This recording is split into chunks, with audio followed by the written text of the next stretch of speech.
Hello everyone, আসসালামু আলাইকুম। আজ আমি আপনাদের তৈরি করে দেখাবো রেস্টুরেন্ট স্টাইলে মজাদার শর্মা। আর এই মজাদার শর্মা আমরা কিভাবে সহজে ঘরে তৈরি করতে পারি চলুন দেখে নেওয়া যাক। তো শর্মা তৈরি করার জন্য প্রথমে আমি শর্মার ডো তৈরি করে নিব। সেই জন্য একটি বাটির মধ্যে নিয়ে নিচ্ছি একটি ডিম, তারপর দিয়ে দিচ্ছি 1/4 কাপ পরিমাণ চিনি, এরপর দিয়ে দিচ্ছি 1 টেবিল চামচ পরিমাণ লবণ, আরও দিয়ে দিচ্ছি 1/4 কাপ পরিমাণ ফুল ক্রিম পাউডার মিল্ক, এরপর দিয়ে দিচ্ছি 1 চা চামচ পরিমাণ বেকিং পাউডার,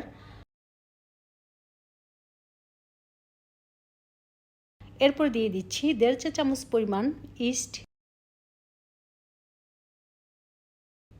এরপর দিয়ে দিচ্ছি 2 টেবিল চামচ পরিমাণ রান্নার তেল। এখন সব কিছু হাত দিয়ে খুব ভালো করে একসাথে মিশিয়ে নিচ্ছি।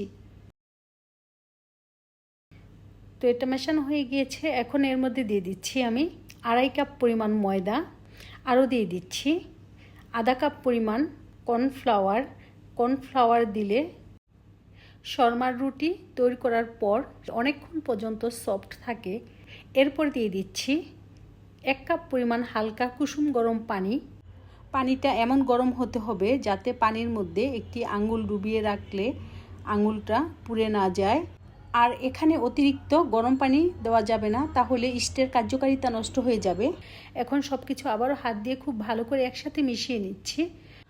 আর এখানে হালকা কুসুম গরম পানির পরিবর্তে হালকা কুসুম গরম গরুর দুধও ব্যবহার করা যাবে। আর আমি যেহেতু এখানে গুঁড়া দুধ দিয়েছি সে কারণে পানি দিয়ে করছি। এখন সব কিছু হাত দিয়ে খুব ভালো করে মথে সফট ডো তৈরি করে নিব। আর এই ডো তৈরি করার সময় আমার কাছে একটু বেশি সফট মনে হচ্ছে, সে কারণে পরে আর একটু ময়দা অ্যাড করেছি। শর্মার রুটি, পাউরুটি, বাটার বন কিংবা পিৎজার ডো তৈরি করার সময় ইস্ট দেওয়ার নিয়ম হচ্ছে প্রত্যেক 1 কাপ ময়দার জন্য আধা চা চামচ পরিমাণ ইস্ট দিতে হয়। তো আমার এই শর্মার ডো তৈরি হয়ে গিয়েছে। এখন আমি এর উপরে অল্প একটু তেল মেখে তারপর র্যাপিং পেপার দিয়ে র্যাপ করে কোনো গরম স্থানে রেখে দিব। তো আমি গ্যাসের চুলা জ্বালিয়ে তার সাইডে এটা রেখে দিব। আর এবারটির যে সাইড চুলার আগুনের পাশে থাকবে সে পাশ তাড়াতাড়ি গরম হয়ে যাবে, সে কারণেই কিছুক্ষণ পরপর বাটিটা একটু ঘুরিয়ে দিতে হবে যাতে সব পাশে সমানভাবে তাপ পায়। আর এভাবে এটা 1.5 ঘন্টা থেকে 1 ঘন্টা সময় চুলার পাশে রাখলেই খুব ভালো করে অ্যাক্টিভ হয়ে যাবে। আর এ ডো অ্যাক্টিভ হতে হতে এদিকে আমি শর্মার ভেতরে দেওয়ার জন্য 300 গ্রাম পরিমাণ বোনলেস চিকেন নিয়েছি। আর এই চিকেন একটু ছোট সাইজ করে কেটে দিয়ে পরিষ্কার করে নিয়েছি। এরপর এর মধ্যে দিয়ে দিচ্ছি আধা চা চামচ পরিমাণ আদা বাটা, আধা চা চামচ পরিমাণ রসুন বাটা, আরও দিয়ে দিচ্ছি 2 টেবিল চামচ পরিমাণ পেঁয়াজ বাটা। এরপরে দিয়ে দিচ্ছি আধা চা চামচ পরিমাণ লবণ, 1 চা চামচ পরিমাণ লাল মরিচের গুঁড়া, আধা টেবিল চামচ পরিমাণ সয়া সস, আধা টেবিল চামচ পরিমাণ ম্যাগি সস, 1 টেবিল চামচ পরিমাণ ওয়েস্টার সস। আর আপনাদের হাতের কাছে যদি এই সসগুলো না থাকে তাহলে এই সসের পরিবর্তে টমেটো সসও দিতে পারেন। এরপর এর মধ্যে দিয়ে দিচ্ছি 1 চা চামচ পরিমাণ চিনি, আধা চা চামচ পরিমাণ হোয়াইট পেপার পাউডার, আধা চা চামচ পরিমাণ গরম মশলার গুঁড়া, আধা চা চামচ পরিমাণ ভাজা জিরার গুঁড়া।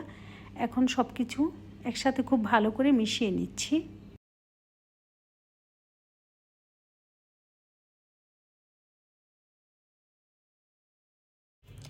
এখন এর মধ্যে আমি আরও দিয়ে দিচ্ছি 2 টেবিল চামচ পরিমাণ টক দই দিয়ে এটা আবারও খুব ভালো করে মিশিয়ে নিচ্ছি।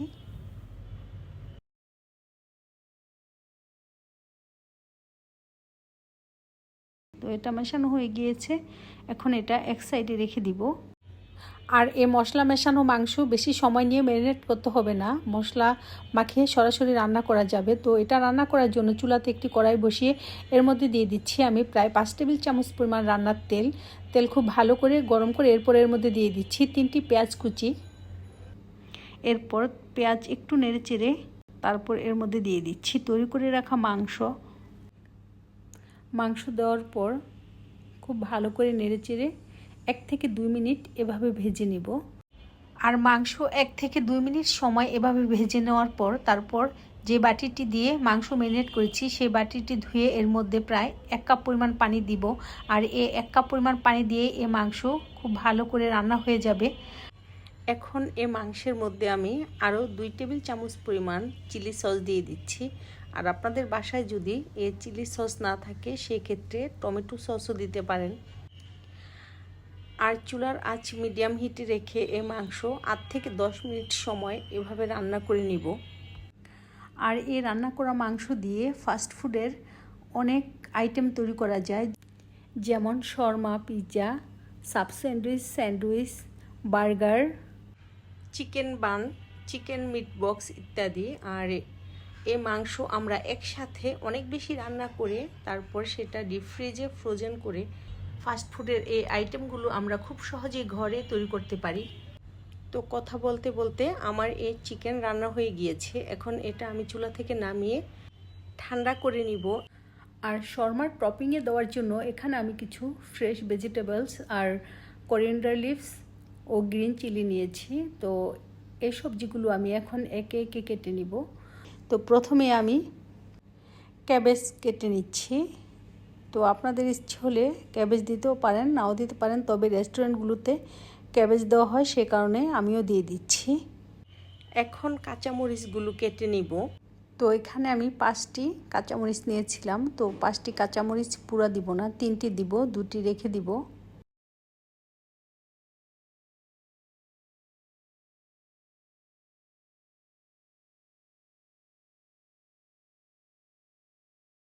এখন ধনেপাতাগুলো খুব ভালো করে চপ করে নিচ্ছি।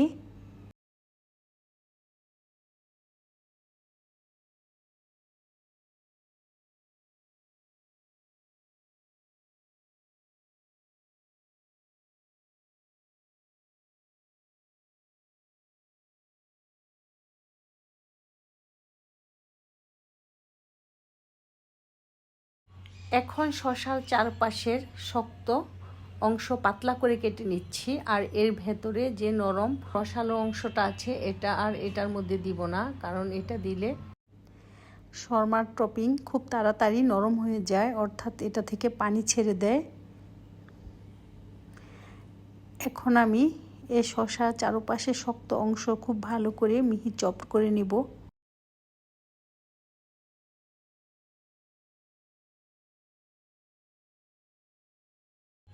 এরপর অল্প করে ক্যাপসিকাম চপড করে নিব, তারপর গাজরও চপড করে নিব। তবে একটা গাজর আমি পুরোপুরি ব্যবহার করব না, আমি এখান থেকে অর্ধেক পরিমাণ গাজর এটার মধ্যে ব্যবহার করব।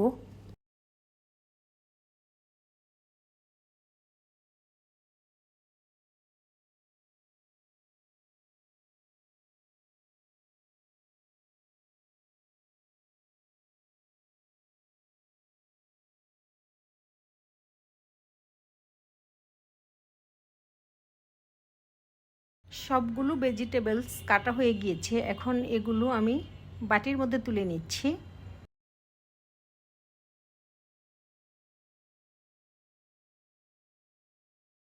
এরপর শর্মার মধ্যে দেওয়ার জন্য একটা সস তৈরি করে নিব, অর্থাৎ মেয়োনিজ তৈরি করে নিব। আর সস তৈরি করার জন্য ব্লেন্ডারে ছোট্ট জারের মধ্যে নিয়ে নিচ্ছি 1টি ডিম। এরপর এর মধ্যে দিয়ে দিচ্ছি 2 চা চামচ পরিমাণ চিনি, আধা চা চামচ পরিমাণ লবণ,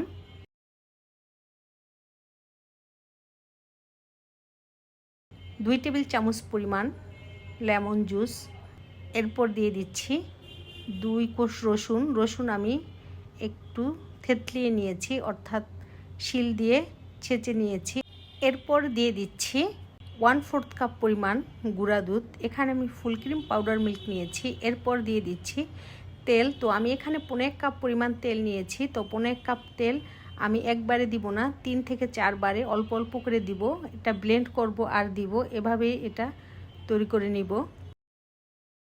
এখন ব্লেন্ডারের বাটনটি অন করে দিব আর এটা 30 থেকে 40 সেকেন্ড সময় ব্লেন্ড করব।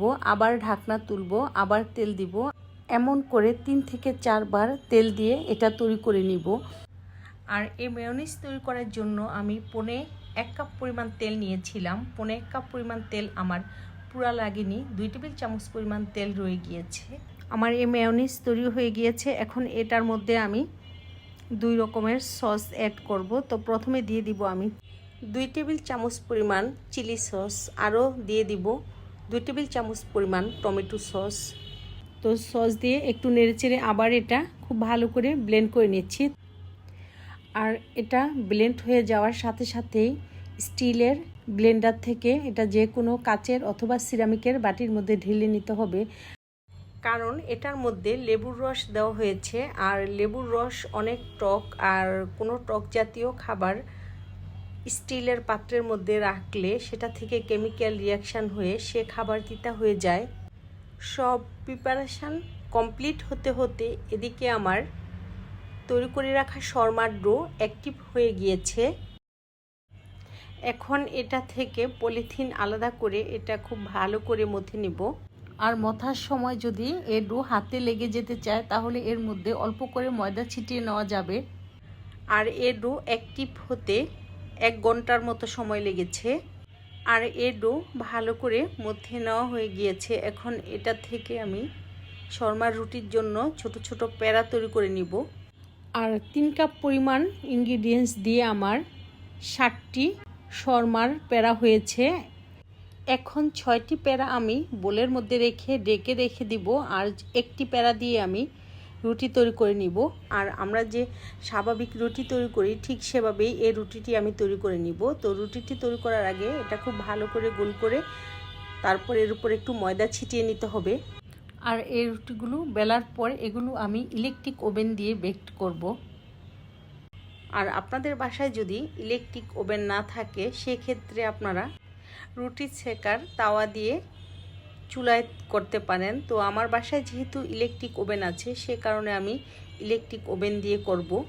আর রুটিগুলো ইলেকট্রিক ওভেনে বেক করার সময় ওভেনটিকে 200 থেকে 250 ডিগ্রি সেলসিয়াসে করে দিতে হবে। আর উপরে নিচে তাপ দিতে হবে।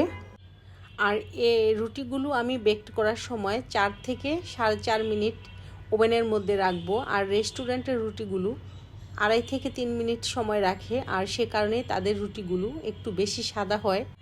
আর আমার কাছে একটু বেশি ভাজা রুটি খেতে ভালো লাগে, সে কারণে আমি একটু বেশি সময় বেক করব। তবে রুটিগুলো অতিরিক্ত বেশি সময়ও ওভেনে রাখা যাবে না, তাহলে এগুলো শক্ত হয়ে যাবে।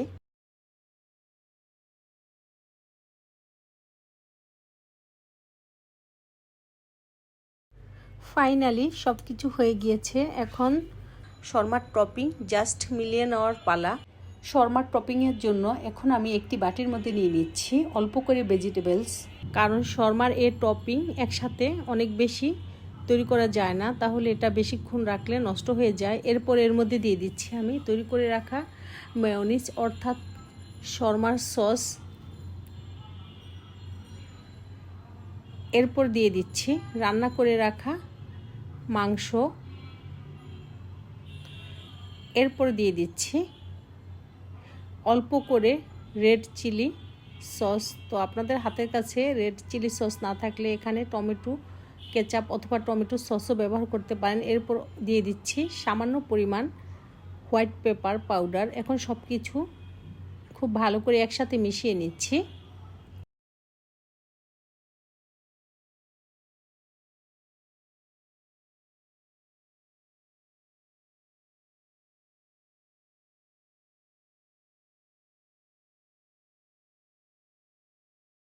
আর এর টপিং মেশানোর পর আমি একটু টেস্ট করে দেখেছি লবণ লাগবে কি না, যদি লাগে তাহলে দিব। তো আমার কাছে মনে হচ্ছে একটু লবণ লাগবে, সে কারণে অল্প করে লবণ দিয়ে আবার এটা খুব ভালো করে মিশিয়ে নিচ্ছি। এখন একটি শর্মার রুটি নিয়ে এর উপর আমি টপিং দিয়ে দিচ্ছি। তো প্রথমে আমি মাঝ বরাবর দিয়েছিলাম, তো আমার ছেলে বলল আম্মু মাঝে না দিয়ে সাইডে দিয়ে দাও, সাইডে দিলে এক পাশ থেকে খুব ভালো করে ফোল্ড করা যাবে। তো আমি চেয়েছিলাম মাঝখানে দিয়ে 2 পাশ থেকে ফোল্ড করে তারপর ফয়েল পেপার দিয়ে আটকিয়ে নিব। তো শর্মার টপিং দিয়ে এর উপর আবারও একটু মাংস দিয়ে দিচ্ছি, কারণ যেহেতু এটা বাসায় তৈরি হচ্ছে। এরপর এর উপর অল্প করে টমেটো সস দিয়ে এটা ফোল্ড করে নিচ্ছি। তো আমি এটা কিভাবে ফোল্ড করব তা আপনারা ভিডিও দেখেই বুঝতে পারবেন। এরপর অন্যভাবে আমি আরেকটি শর্মা তৈরি করে দেখাচ্ছি। তো প্রথমে একটি রুটির উপর দিয়ে দিচ্ছি মেয়োনিজ, এরপর দিয়ে দিচ্ছি তৈরি করে রাখা মাংস, এরপর দিয়ে দিচ্ছি কেটে রাখা ভেজিটেবলস, তারপর এর উপর অল্প করে টমেটো সস দিয়ে এটা খুব ভালো করে মুড়িয়ে ভাজ করে নিচ্ছি। তো আমি 2-3টা শর্মা ফোল্ড করার সময় এর নিচে ফয়েল পেপার বিছিয়ে নিয়েছিলাম, কেন জানি আমার সেই ভিডিও ক্লিপটি মিসিং হয়ে গিয়েছে। তো আপনাদের ইচ্ছে হলে এটা ভাজ করার পর একটি টুথপিক দিয়েও আটকে নিতে পারেন অথবা ফয়েল পেপার দিয়েও মুড়িয়ে নিতে পারেন। তারপর ফয়েল পেপার দিয়ে মুড়িয়ে নিলে এর 2 সাইড খুব ভালো করে আটকিয়ে দিতে হবে। ফয়েল পেপার রুটি থেকে একটু বড় সাইজের নিতে হবে, আর ফয়েল পেপার রুটির নিচে বিছিয়ে তারপর রুটির সাথে একসাথে ভাজ করে নিতে হবে। এখন একটি শর্মা আমি কেটে দেখাবো যে এর ভেতরটা কতটা লোভনীয় হয়েছে, আর বাহিরের রুটিটাও অনেক বেশি সফট হয়েছে। তো দর্শক, আমার আজকের ভিডিও এই পর্যন্তই। আশা করছি আমার আজকের ভিডিওটি আপনাদের কাছে ভালো লেগেছে। ভিডিওটি ভালো লাগলে আমাকে সাপোর্ট করবেন, আর এমনই অনেক মজার মজার রেসিপি পেতে আমার চ্যানেলটি সাবস্ক্রাইব করে নেবেন। আর আপনাদের সকলে সুস্থতা কামনা করে আজকের মতো বিদায় নিচ্ছি। আল্লাহ হাফেজ। Thanks for watching.